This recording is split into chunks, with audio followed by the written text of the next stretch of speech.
I'm Neil Reddick. I'm a natural history filmmaker. I've been making wildlife documentaries for over 30 years. My big passion in life, though, has been birds of prey. The really neat thing about this is that on a day like today, you have unlimited visibility in 180 degrees. After all these years, I decided it was the time to learn more about the national bird, a bird that Americans really don't know all that much about. And so we set out to discover their secret life, how they breed, how they hunt, to depict a real predator, a chaser of ducks, a catcher of game. And what we found was in some ways incredibly mind-blowing. They will face any kind of threat with full force, and they won't hold back. Here's a couple more chasing each other down here. Look at, they're gonna come by. We're gonna get some shots.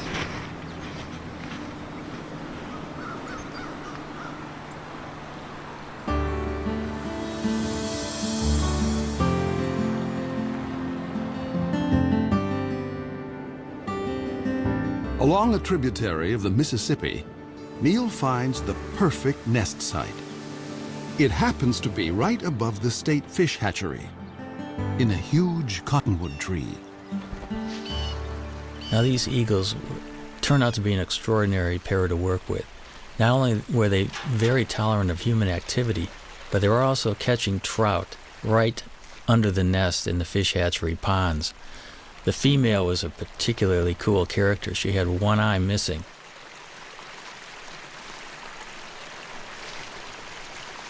Watching these birds work on the nest in the dead of winter was really something.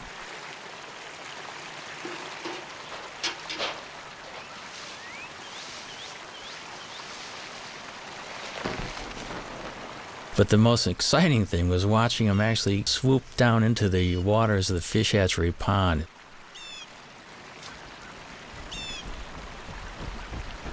Even though the female had one eye, I was amazed at her accuracy in actually catching trout.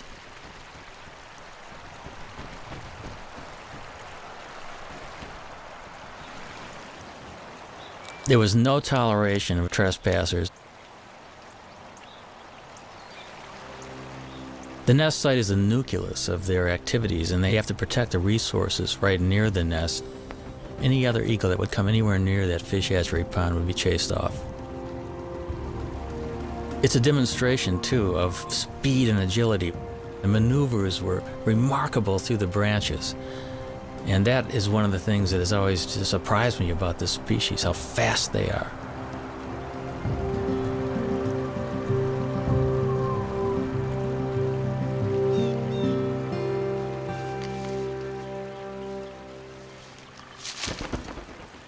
All winter, even as temperatures dip to 20 below, the pair has worked together refurbishing the nest.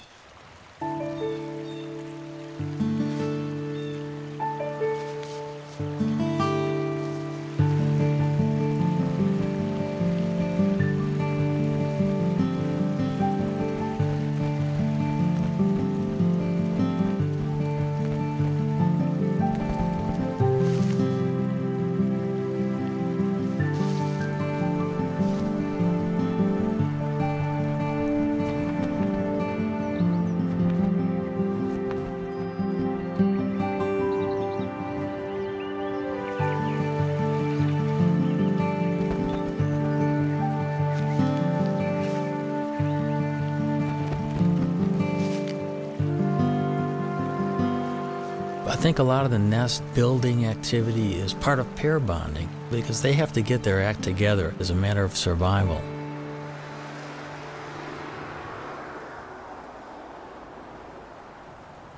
It's now the end of March, and the female settles into the nest with a telltale waggle.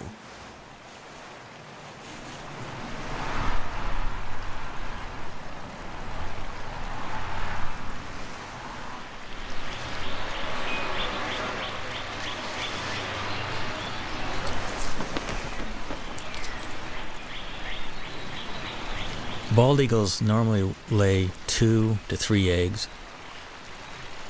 But this spring, the one-eyed female only laid 1 egg.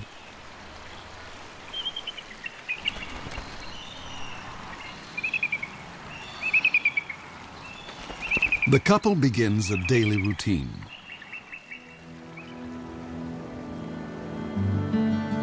For 5 long weeks, they'll take turns incubating the egg.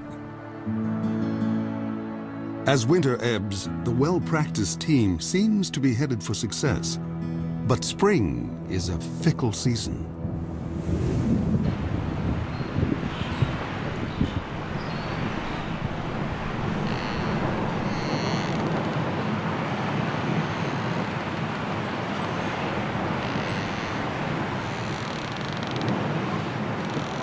In mid-April, it was a freak snowstorm. I'll never forget it.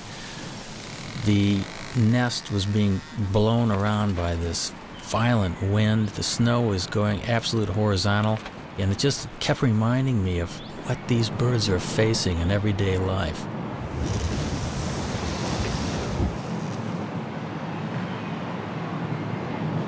They were well into incubation, so the changing of the guard was always quick.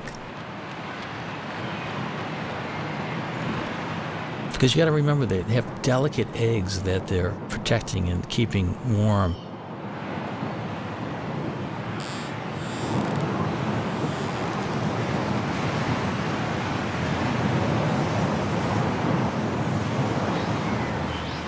There seemed to be shifts of an hour and a half, where one eagle would sit on the egg while the other was out foraging for food.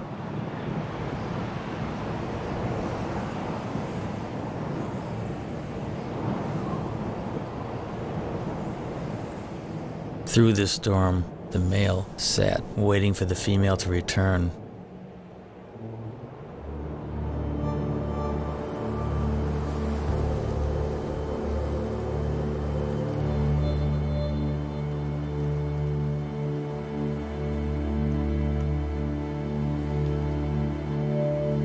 Tragically, something happened to her, we're not sure what.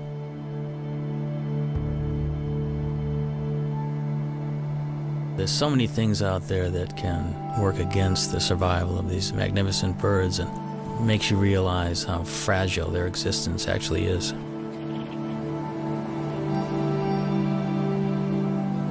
Cold and hungry, the father abandons his egg.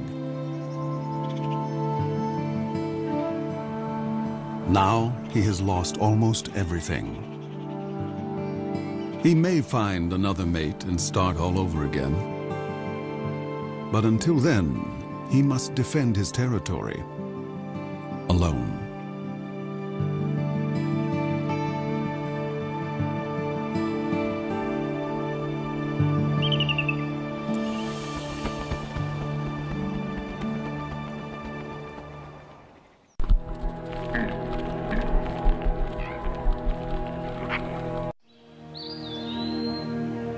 When Europeans arrived in North America, the continent teemed with as many as 500,000 bald eagles.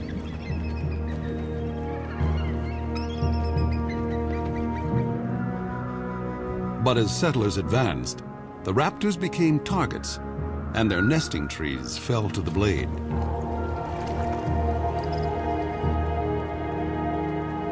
For raptor specialist Bob Anderson, the pioneers' attitude was simply arrogant and ignorant. All birds of prey were just considered vermin. I mean, they were all chicken hawks. They were all bad birds. Be it a bald eagle, golden eagle, or red-tailed hawk, they were all shot.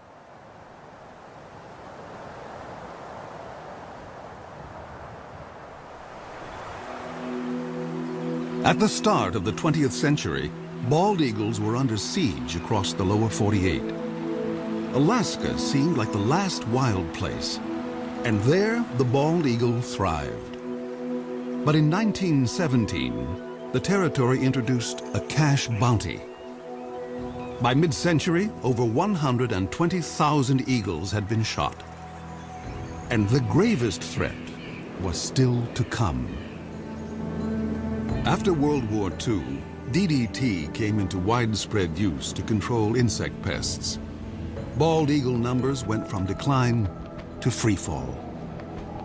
When I was a kid, just to see a bald eagle was just a once-in-a-lifetime experience. The phones would ring if a bald eagle was seen anywhere. I mean, everybody would call it. It'd be on the front page of the paper. A bald eagle was seen. DDT made eggshells thin and fragile, sharply reducing the number of hatching chicks.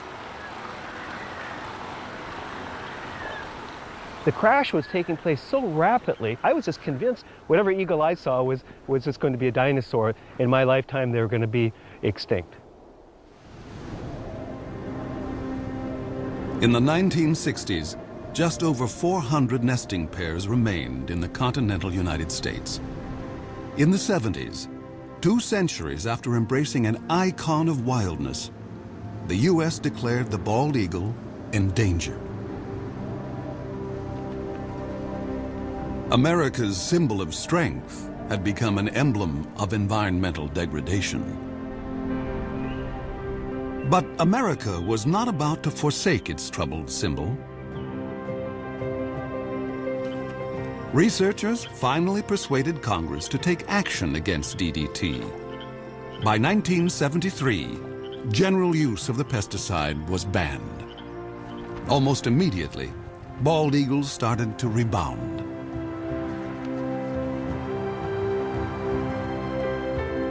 In 2007, the American eagle was removed from the endangered species list. By tapping our own better natures, we had given primal nature a second chance.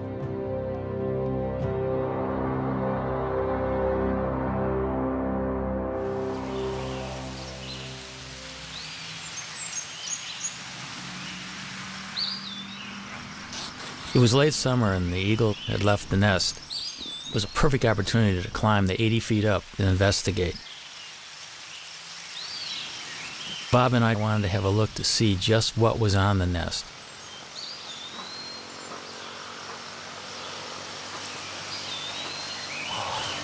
Wow. Wow, look at the food up here. Amazing. Here's a skull of some mammal, the top part of the brain of some mammal. And here we've got the remains of this is a rabbit foot. Here, you see a little bit of the femur. Bones here. And here's a feather, dark feather that almost looks like it might be from a crow, possibly a duck. Bob and Neil decide to look for possible positions to put cameras. Bob is a nest cam expert. The one that we're really hoping to install here in the next week or two are multiple cameras. You know, one on this limb, maybe one on this limb, perhaps one on the other limb, all pointing into this general area, the bowl of the nest.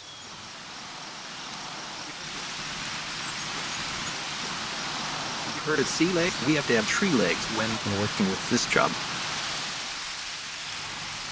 Bob will have a bird's eye view in the coming nesting season, no matter whether the single male succeeds or fails.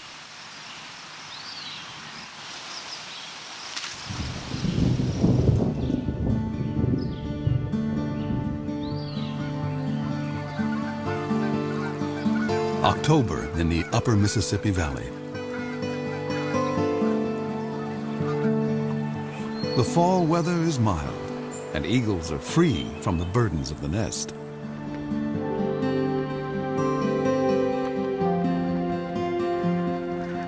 Water birds, soon to depart for warmer havens, are briefly abundant.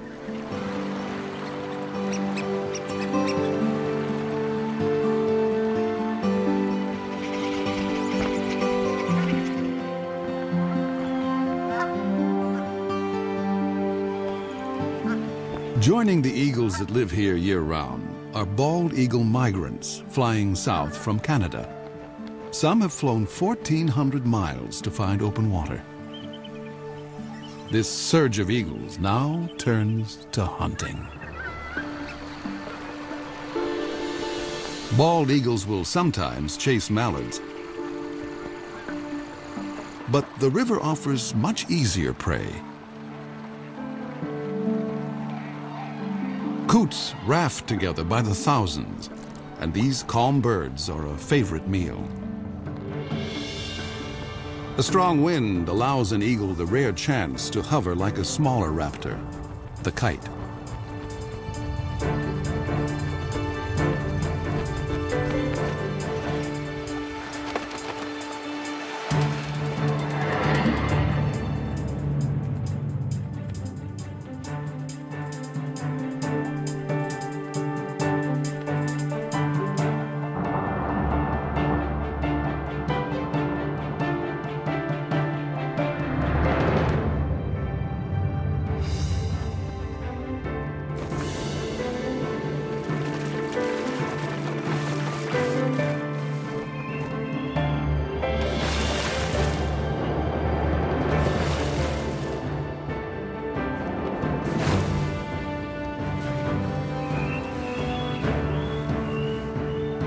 There's more than enough prey for every eagle, but thievery is in their nature. As one hunter lands at a muskrat hut, other eagles immediately try to steal his prize.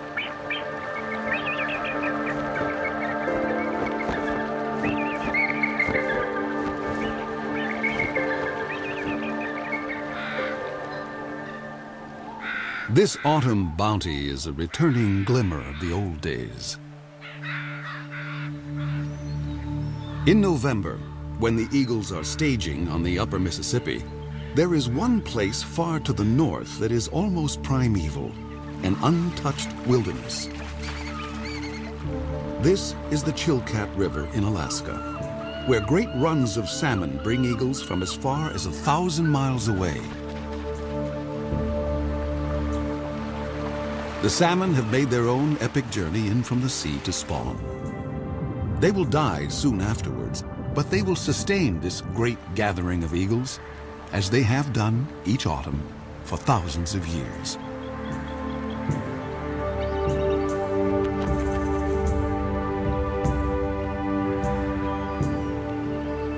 I've always wanted to go to the Chilkat, and it was not a letdown. I have never seen so many eagles in one place. There can be as many as 2,000 in one small area of the river. It's like going back into time being there.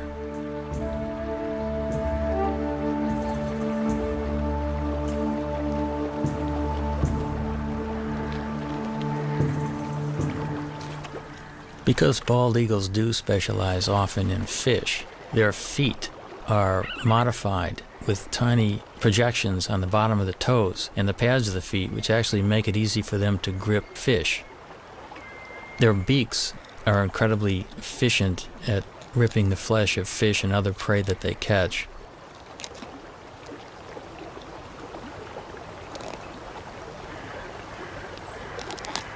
Eagles generally can go fairly long periods without eating.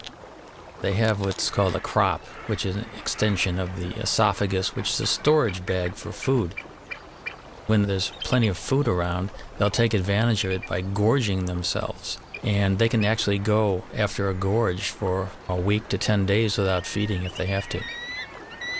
But as soon as a bald eagle catches something, you can bet that within seconds another one's going to come in and hassle it.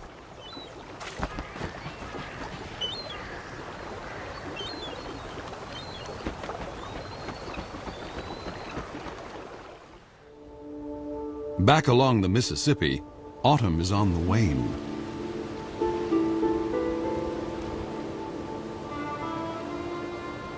Winter makes a gentle entrance.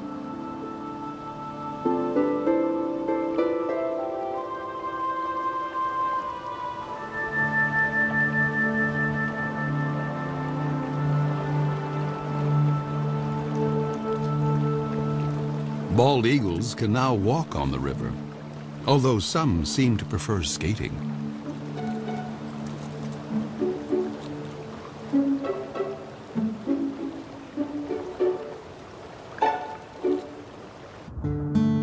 Gizzard shad can still be plucked up, but they will soon be entombed in ice. As open water freezes over, an eagle must be ever more precise.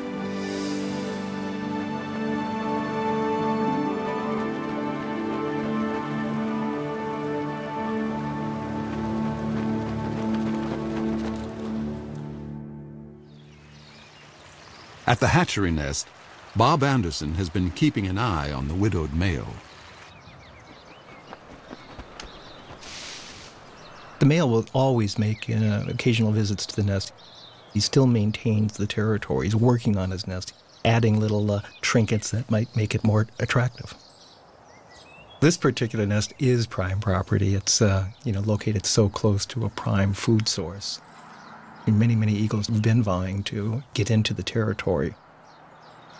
Now that he's alone, an approaching female would be courted.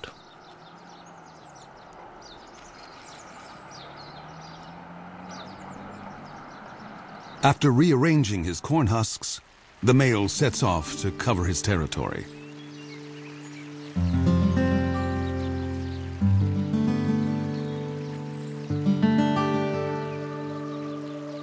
But now, another eagle buzzes the nest.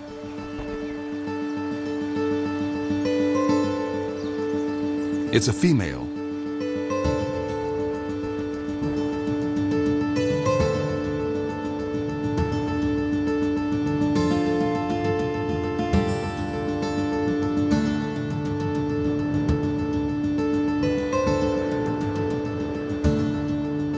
An aerial duet may be a chance for the prospective couple to size up each other's condition.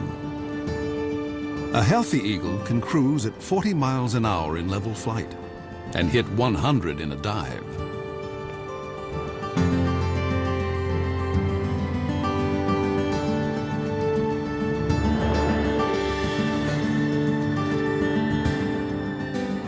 After a few minutes with their heads in the clouds, the courtship is over. Romance is a luxury. There's work to be done.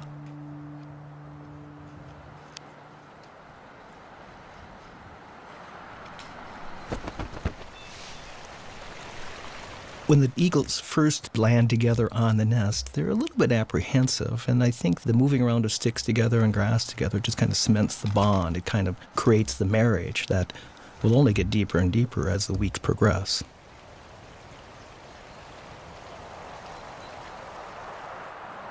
But ironically, in this situation, the male has the final say. Even though she brings a stick and tries to put it in someplace, the male will grab her stick and put it someplace else.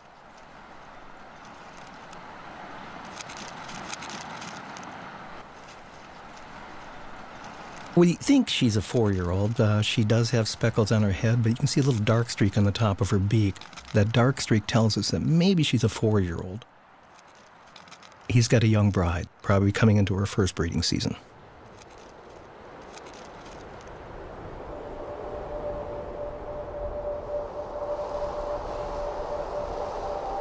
Winter drains the last warmth from the river.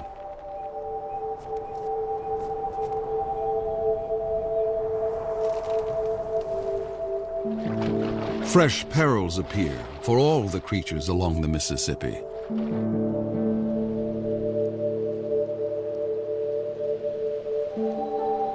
And now, the most brutal season tiptoes in.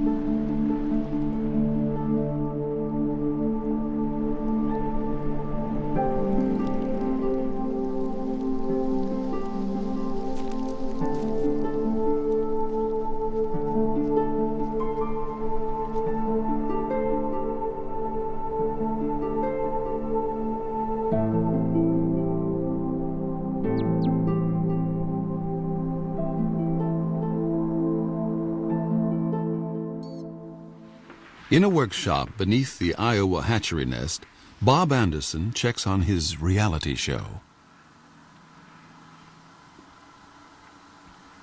I mean, what a view. What an incredible angle of looking at the American bald eagle. And there she is also. And he's the boss, boy. This is his nest. I mean, he calls the shots. He's in charge of all construction. No matter what she does, he comes back and rearranges it, and 100% of the time.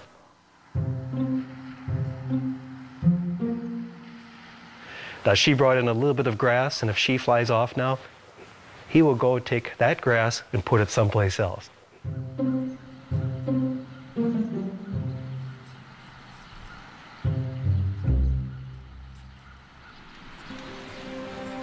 Despite squabbles over decor, the new couple is starting to embrace their common purpose.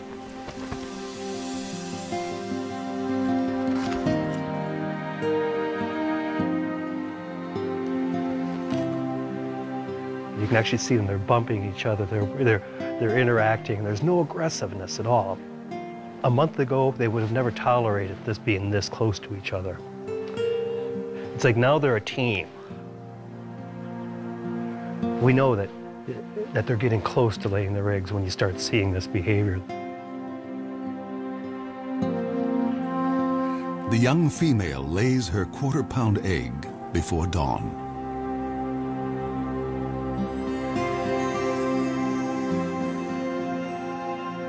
Exposed, an egg can freeze in a minute. And so the father will need to move in for his first shift. The first egg was laid early in the morning. We actually missed it. We saw the birds sitting in the bowl. We knew that it would be soon, but we were kind of surprised to see this first egg.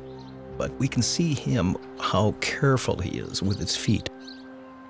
His feet are balled up, and he's trying to hide his talons. He doesn't want those nails to poke a hole in that fragile egg. It's touching to watch that sensitivity that this old guy has had, you know, with many, many eggs probably in his lifetime.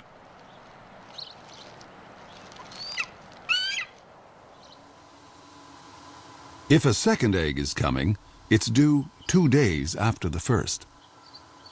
Come on, stand up. She looks like she's about ready to stand up. But what do we have? We have 2 eggs. We've got 2 eggs. See this? You can see them both.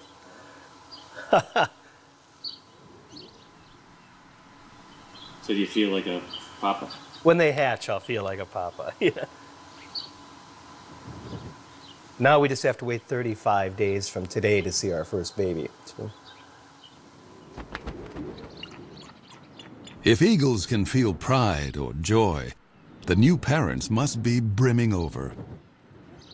They will now work nearly unbroken shifts. But even such an effort can't guarantee that the eggs will hatch safely, especially since they must survive one of the longest incubations of any bird along the upper Mississippi.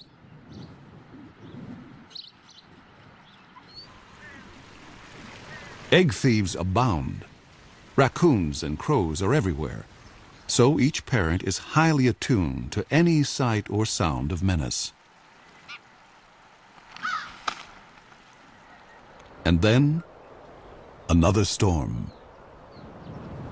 We knew a storm was coming, and we really wanted to see the first reaction of the birds waking up covered in snow. So we made sure we had our recorders running long before daylight. I was at first disappointed we had snow on the lens, but it just shows how ugly the conditions really, really are. I mean, this bird's covered in snow.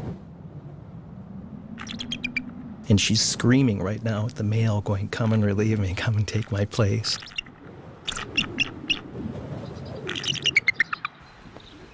And he does.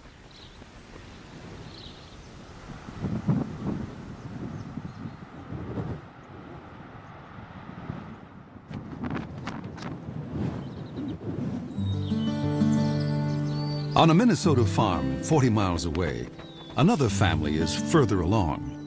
Their 2 eaglets have already hatched.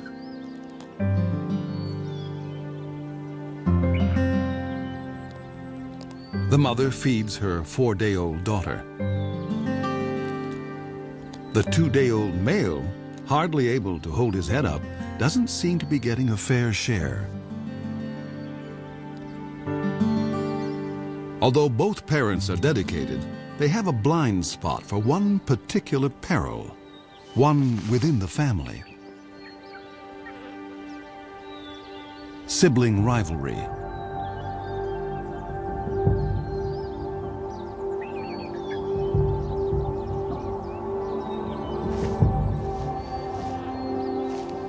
It's not unusual for the older eaglet to turn on the younger and smaller.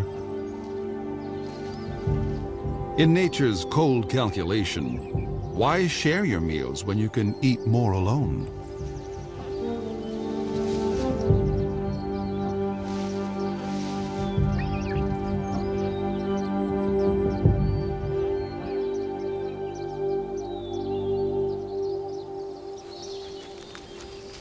Neil has been documenting the story from a stifling blind just a stone's throw from the nest.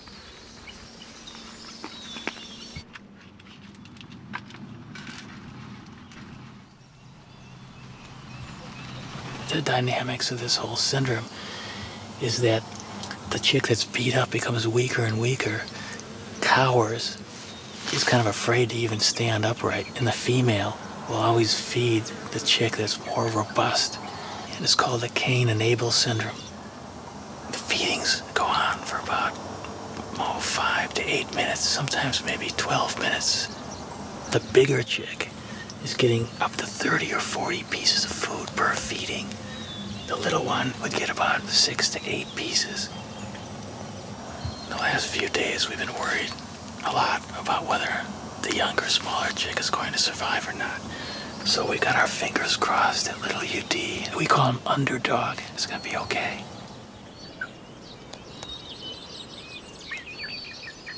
The battle will resolve, one way or another, and soon.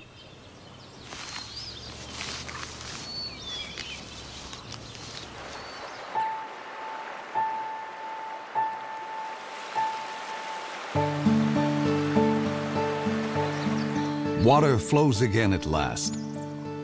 Spring has come to the upper Mississippi.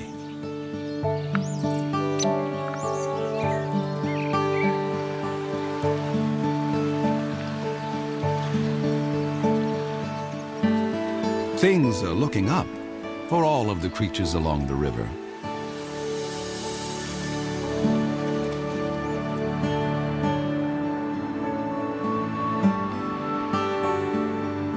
Eagles visiting from Canada now return north to their nesting territories. For year-round residents like the hatchery couple, spring means getting ready for eaglets.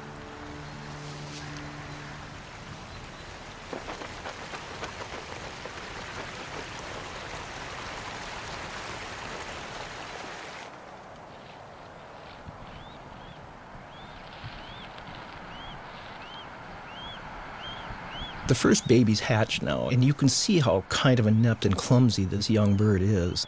She doesn't quite know what to do.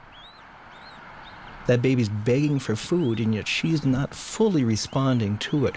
And yet there's food off to the right in the nest. And these first few days were so painful for us. If it wasn't for the male, I don't think the babies would have survived.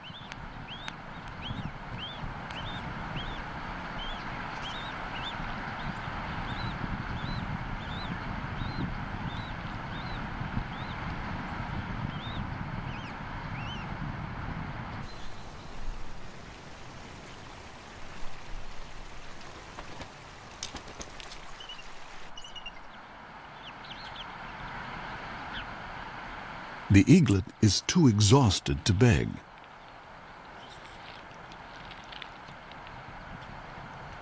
And now the mother starts to feed herself. Parent and young are failing to connect.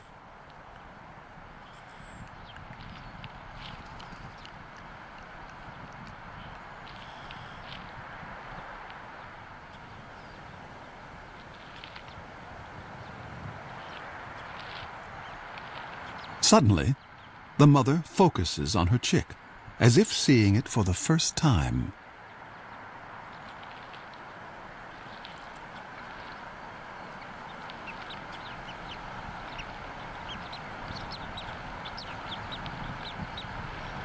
She's just, she doesn't know how to approach it, and she's trying to ball up her feet. She just stepped on the baby there. It's a lot different than a hard egg.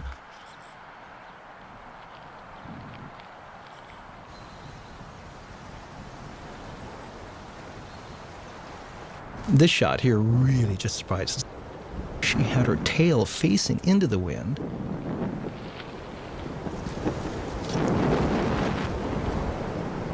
The winds gusted to 40 miles an hour. And the wind actually literally blew her out of the nest, and she almost took the baby with her. Something an experienced bird would never do.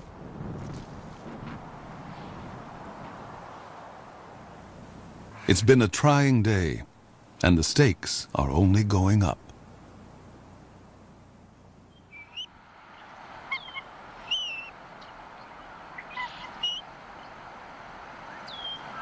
Here's our young female just standing up, and as you can see, we've got our second baby that it did hatch. And again, you can see that she's getting a little bit better with her feet. Already there's been a little bit of learning, I guess, that's taken place. And now the old man will come in, the guy that's so proven. That's him on the right. She's stepping off now.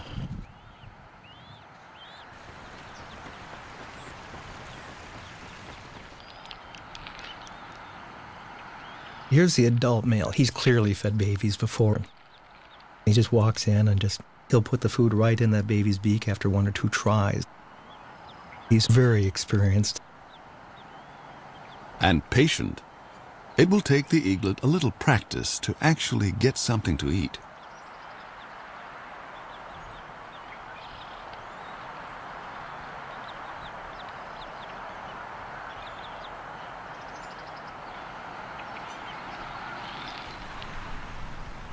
At least in this nest, there's no sign of sibling rivalry.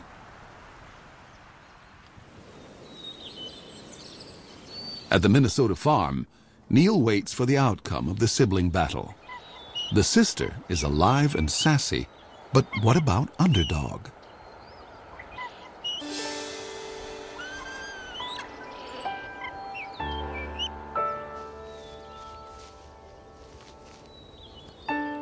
Finally, I could see that Underdog was competing. He was actually getting food offered by the female and gaining strength. Today he does look better. I think little Underdog might have a chance.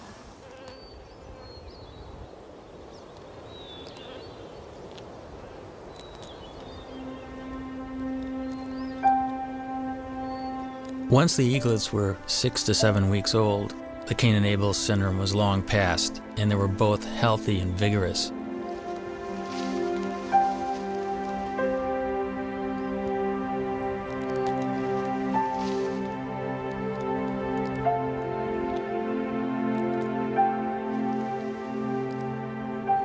Each day these little guys will eat the equivalent of about 1/2 pound to 1 pound of fish.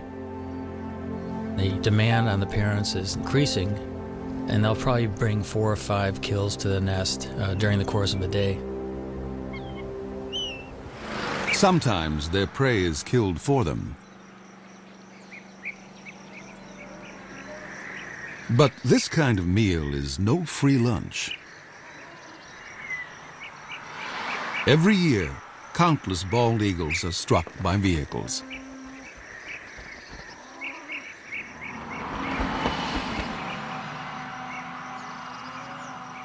Losing either parent may hurt the young eagle's chances of fledging.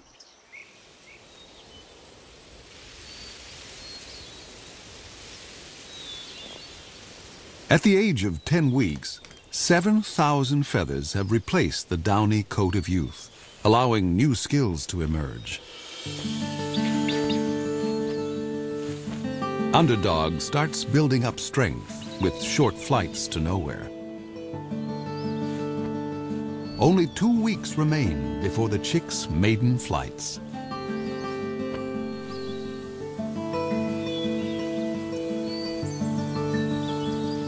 Summer along the Mississippi seems like a carefree season, but new challenges lie ahead.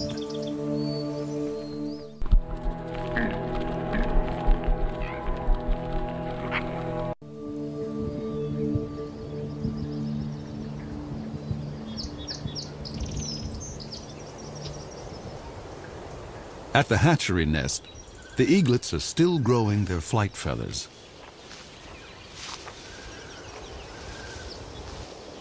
Underdog and his sister are closer to independence, And no one declares independence without taking risks.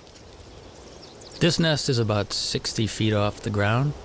Both eaglets are jumping up and down and wing exercising and getting ready to make that first jump off the nest, the first journey into the sky. Nearby, other young eagles are already on the wing. It must feel really wonderful to have your first flight underway and feel the wind rushing by.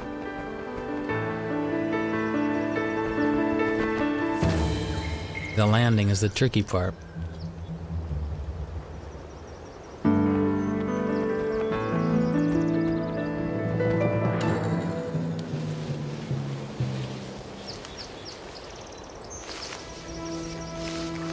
Underdog tests his engines at full power.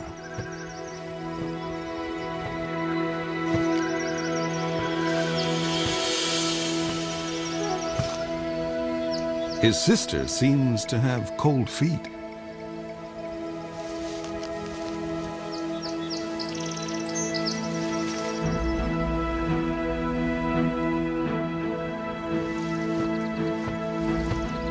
The wind picks up, and Underdog leans into it.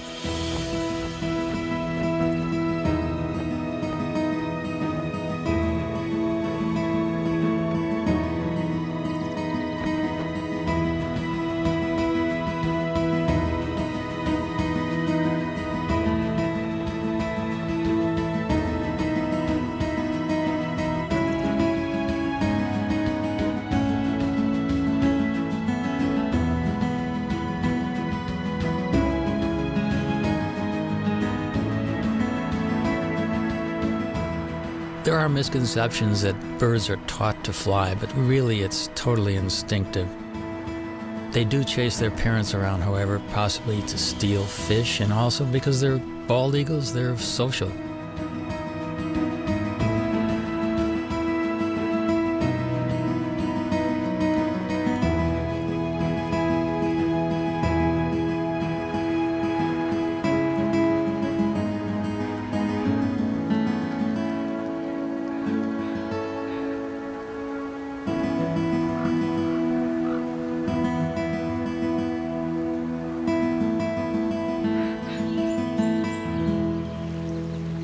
At the fish hatchery, an empty nest is no longer a sign of loss.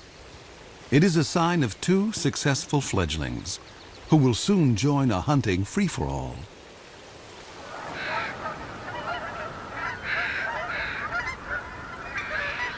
As fall arrives, a cycle of seasons is completed. Once again, the Mississippi becomes a crossroads for water birds.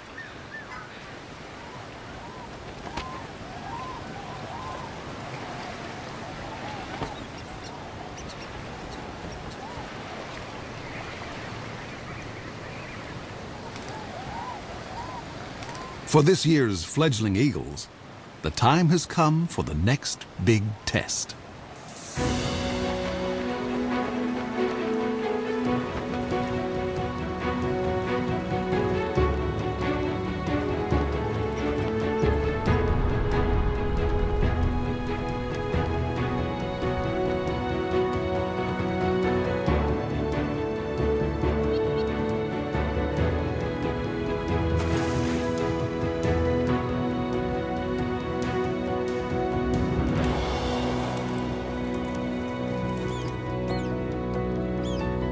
It's a big moment for a young bald eagle to bag his first coot.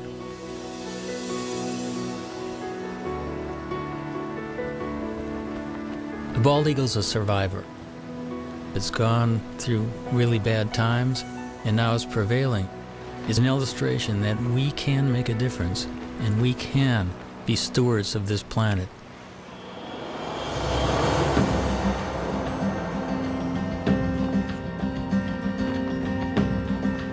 With food so plentiful, bald eagles, young and old, switch from hunting to something more like rugby.